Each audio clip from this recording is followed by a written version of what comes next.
Magandang umaga po sa ating lahat. Purihin ang Panginoon. Welcome sa ating daily morning devotional. It's May 13, entitled Heart Work. Sa Psalms 51 verse 6, Behold, thou desires truth in the inward parts, and in the hidden part thou shalt make me to know wisdom. Dito nagsasabi na kapag naghahangad na tayo ng katotohanan, ito'y papasok sa ating puso at ito'y susulok sa pinakailalim ng puso at tayo makakaalam ng karunungan.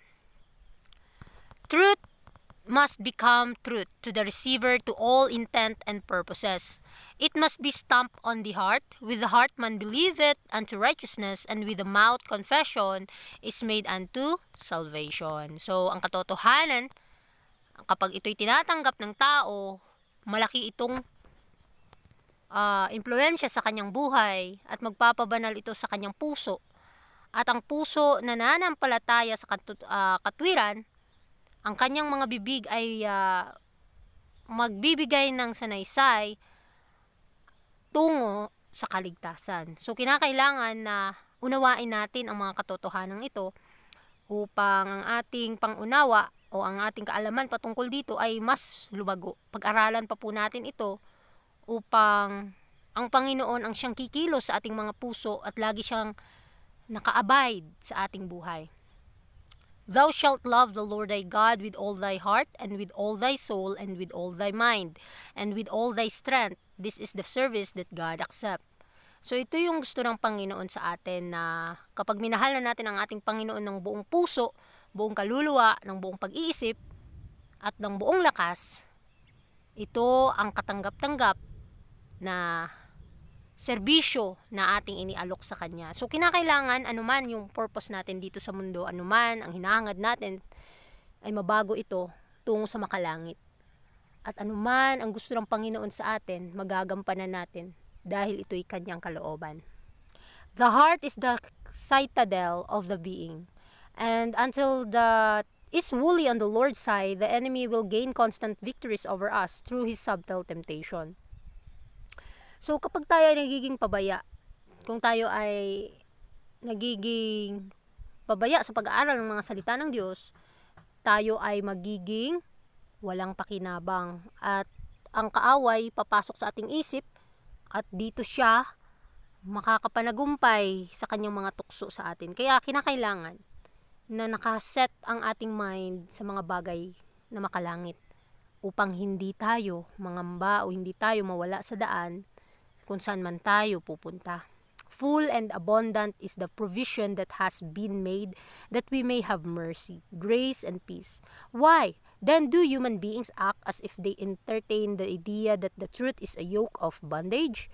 It is because the heart has never tasted and seen that the Lord is good. Kapag ang isang tao ay hindi man nakadama, hindi nakatikim ng salita ng Diyos, hindi siya nakadama ng pag-ibig ng Panginoon, hindi siya magkakaroon ng interes sa kanyang puso na makamit ang pangako ng Panginoon. Kinakailangan na unawain natin dahil ang kanyang awa, ang kanyang habag, ang kanyang biyaya at kapangyarihan, lahat pinagkaloob niya na sa tao upang makamit natin ang katotohanan, upang makamit natin ng tagumpay ang lahat ng bagay.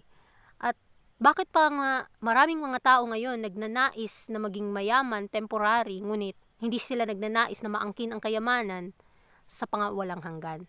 Nawa ay mas angkinin pa natin ang pangako ng Panginoon na nagdudulot sa atin ng kagalakan sa ating mga puso. The world is full of false teaching, and if we do not resolutely search the scriptures for ourselves, we shall accept the world's errors for truth, adopt its customs, and deceive our own hearts. Its doctrines and customs are at variance with the truth of God. So alam natin na dito sa mundo ay punong-puno ng mga kasinungalingang pagtuturo. At kapag hindi tayo nakakapag-aral ng salita ng Diyos sa ating mga sarili, hindi natin sinisiyasat, hindi natin sinasaliksik ang ating mga puso, tayo po ay makakatanggap ng mga kasinungalingan, mga pandaraya ng kaaway dito sa mundo. Kaya kinakailangan nakatuon ang ating pag-iisip sa makalangit na bagay upang ang ating mga buhay ay nakaugnay sa Kanya. At kinakailangan buong puso, buong lakas, buong kaluluwa, buong pag-iisip natin ialok sa Panginoon ang ating pakikipag-ugnayan, ang ating pagsiservisyo upang siya ang kikilos, siya ang gaganap sa ating buhay, siya ang kikilos sa ating mga gawain. It is a matter of the highest importance and interest to us that we understand what truth is, and our petitions should go forth with intense earnestness that we may be guided into all truth. So, matter sa ganitong mga bagay, kapag ninanais na nating makamit ang pinakamataas na estandarte ng katotohanan, magkakaroon na tayo ng interest sa mga bagay na ito at maiintindahan natin ng kanyang mga kalooban. Ang katotohanan na ito'y tinanim ng ating Panginoon sa ating mga puso, ito'y tutubo at magbubunga ng kanyang katwiran kung hindi natin hinahayaan na matubuan ito ng damo ng pagkabigo. At kinakailangan na lagi tayong makaugnay, lagi nating pag-aralan ang salita ng Diyos sa katotohanan, sa espiritu at katotohanan, na may mapagpakumbabang puso, na may sigasig at may katapatan, upang ang ating mga isip ay mapuno sa mga bagay na makalangit. Truth is sacred, divine. It is stronger and more powerful than anything else in the formation of a character after the likeness of Christ. In it there is fullness of joy. When it is cherished in the heart, the love of Christ is preferred to the love of any human being. This is Christianity. This is the love of God in the soul. Thus pure, unadulterated truth occupies the citadel of the being. So dito makikita natin na ang katotohanan ay sagrado at banal. Ito'y malakas at makapangyarihan na hahawak at lalaganap at papasok sa ating mga puso, at ito'y magpuporma ng kagaya ni Kristo na karakter. At ipagkaloob nawa ito sa atin ng Panginoon. Ang kinin natin itong pangako niya, ang kinin natin ang pagpapala niya, ang kaunawaan niya, ang mga bagay na makalangit. We need to imagine na tatawagin tayo ng Panginoon, na nakapanagumpay tayo sa ating mga kahinaan. Kapag ninanais na natin ang pag-ibig ni Kristo, sa Kanya ito ipagkakaloob ang pag-ibig niya sa tao. Ito yung Christianity. Ito yung pag-ibig ng Diyos sa kaluluwa. Banal, malinis, at ito'y napakaganda. Ito'y magiging katanggap-tanggap sa Panginoon. Dahil ang katotohanan, ito ay mag-o-occupy sa puso ng tao at ito'y magpapabanal sa buhay ng kaluluwa. When the truth as it is in Jesus molds our characters, it will be seen to be truth indeed. As it is contemplated by the believer, it will grow brighter, shining with its original beauty. So, ang katotohanan na si Jesus, siya ang nagmumold sa ating character, na makita ang katotohanan sa ating buhay. At kapag palagi nating kinocontemplate ng ang katotohanan, lagi nating iminemeditate ang mga katotohanan na pinagkaloob niya sa atin, ito yung lalawak, ito yung magbibigay sa atin ng kagalakan, ito'y lalago sa ating pangunawa at magbibigay sa atin ng sinag ng araw ng kanyang katwiran, at may maipapakita yung orihinal na kagandahan, at maipapakita natin ang karakter ng ating Panginoon, dahil ito po ang tangi nating pag-asa para makamit ang tunay na kaligtasan. Kinakailangan lamang na makipag-ugnayan tayo sa proseso ng kaligtasan or sa pagpapabanal ng kaluluwa. It will increase in value, quickening and vivifying the mind and subduing selfish and Christ-like coarseness of character. It will elevate our aspirations, enabling us to reach the perfect standard of holiness. So, ito yung magbibigay sa atin ng pagnanais na makamit ang kaligtasan. Pagnanais na laging sabihin ang katotohanan.